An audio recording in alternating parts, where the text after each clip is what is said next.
Hi everyone. I'm just jumping on to talk about safe havens.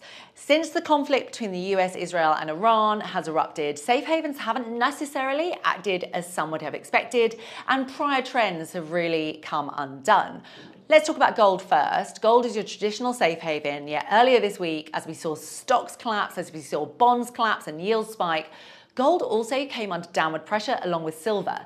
So precious metals weren't acting like traditional safe havens. Now, we have seen that in periods of capitulation before. What it means is that markets are kind of selling everything. They are not being rational. They are just selling things that have done really well because they just want to get all their money into cash, into dollars, and into the energy space. Gold, at the end of the day, yes, it is a safe haven, but it's not very useful when there's a lot of uncertainty in the world. So that was why gold fell. Now, we do expect gold to recover, but it could be a bit jittery for as long as this conflict goes on for. Now, the other one I want to talk about was the dollar.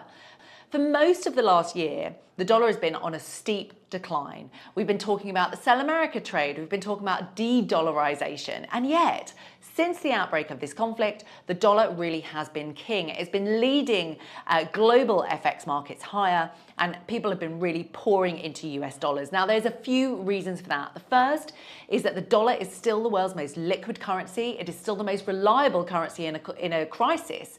The reason why is that over 50% of global trade is conducted in US dollars, and 90% of trade in commodities have done it. Now, the second reason why we've got a real strong dollar on the back of this crisis is because of commodities. So this has caused an energy price spike. We all know about it. We've read about it. There are concerns about it. And now, what are commodities priced in? They're priced in dollars. And that is why it's driving demand into the dollar.